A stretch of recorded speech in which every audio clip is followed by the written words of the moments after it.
I don't know about you, but holy heck, it's minging down here on the ground. 33 degrees, 97% humidity, and we are here for the best tens tournament in the whole of Thailand. Ladies and gentlemen, welcome to the 2016 Hooters Bangkok International Tens. Roll the tape.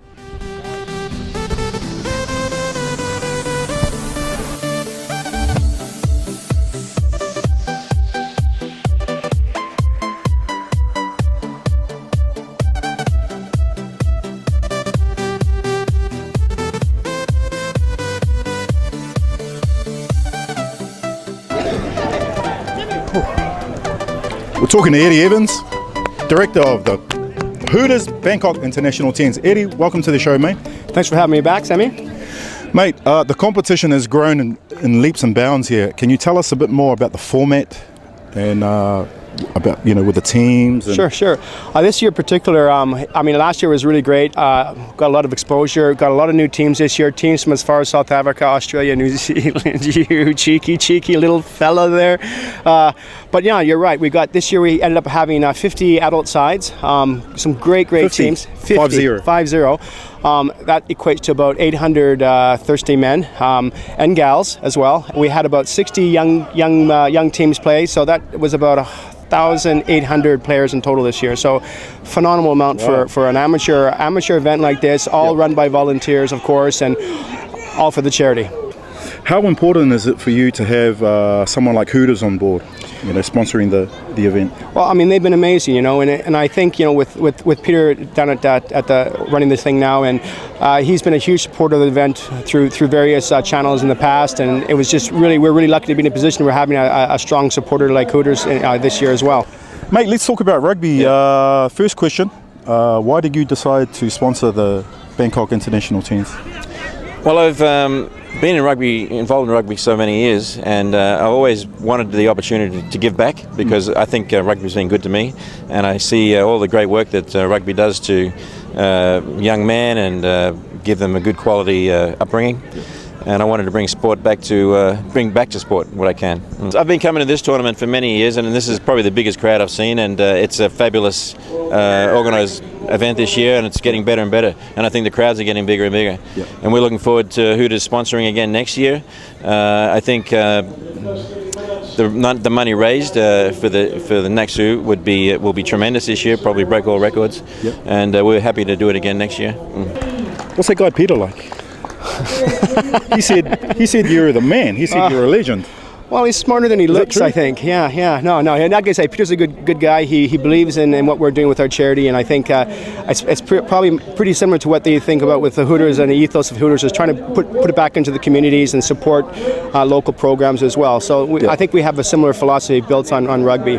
Like Eddie with Naksu, Hooters is very focused on charities and organisations. Each store that we open sponsors an orphanage in Thailand, and we'll be continuing to do that with every store that we open. We feel that we can contribute and support these orphanages and do a lot of charity work. What we do is each of the Hooters that we're opening up, we adopt a charity. Yep. So for two of the locations in Bangkok, we have FFAC, which is Friends for All Children. This is a small organisation, 8 to 10 children under the age of 1 year old. And then we also have adopted Chameleon Home, which is the home for disabled children. So Bok, tell us a bit more about these lovely ladies and their backgrounds. So these lovely ladies behind us, they are Hooter girls. They work extremely hard, and some of them have not come from the best of backgrounds, but they've worked extremely hard and got to where they are today, and they're all a family. We're one unit, and it's really amazing to watch them grow and into the people that they are today. Yeah. Awesome. Chloe, how many kids are we talking about here involved with the Well, on a weekly basis, we target about 30 to 40 as our aim, depending on how they're going on the week. But our goal essentially is to keep growing, and we have in the past impacted about 150 to 200 kids. Awesome. So we run all sorts of programs. We do a weekly program with them.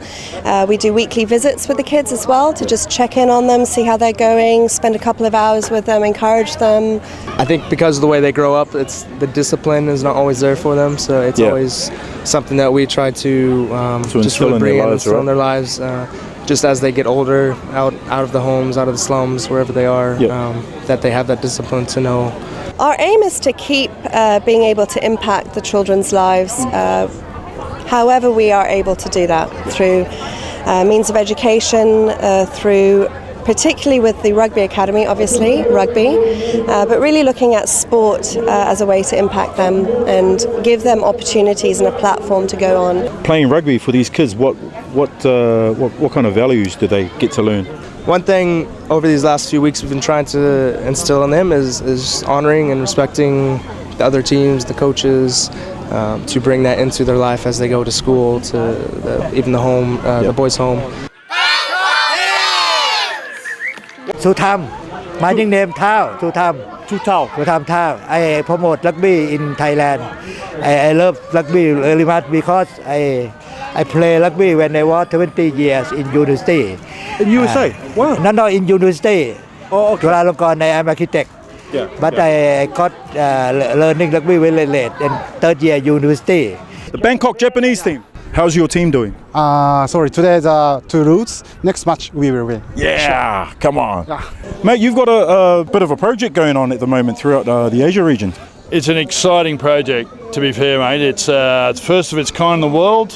It's rugbypass.com. It's the first live rugby streaming site in the world in HD and on demand, and we have the rights, legitimate rights, TV rights, internet digital rights for 23 countries in Asia except Japan. We launched just this week.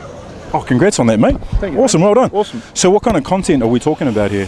So we have, as I mentioned, the legitimate rights for Aviva Premiership, Sansa, the Super 18, European Cup, the Bledisloe Cup, the Rugby Championship. We've got everything in that Sansa package, of course, with the ITM, the Curry Cup. So the only things we don't have at this stage are the Six Nations and the World Cup Sevens. And look, we're hoping to acquire that next year. How did you learn how to play rugby? I came 2014 and we practice for the tour of the match. Yeah. So we came up to this position. Do you know the All Blacks? Yeah, Who's your favourite All Black? Daniel Carter. Daniel Carter. Why are you playing rugby though? Because my father was playing rugby. Do you want to show me how you pass off the ground? Awesome. Big hand.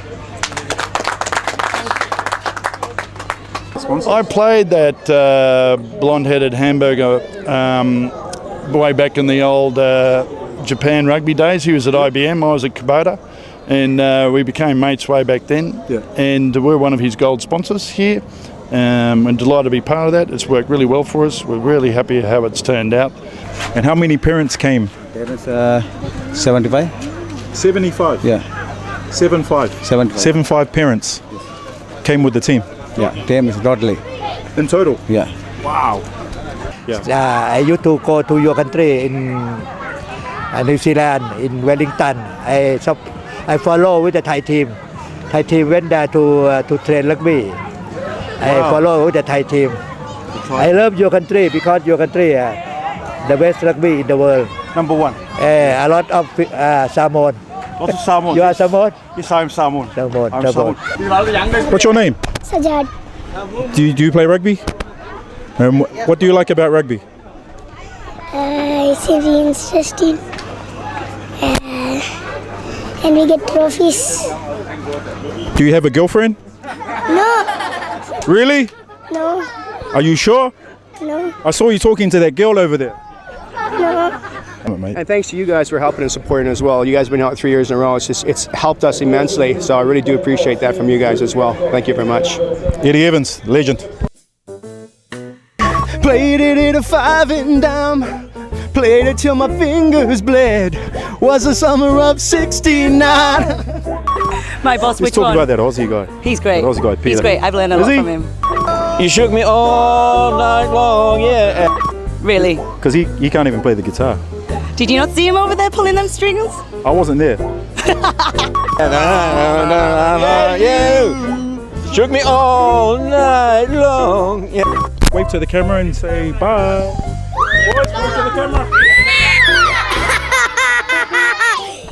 Thank you.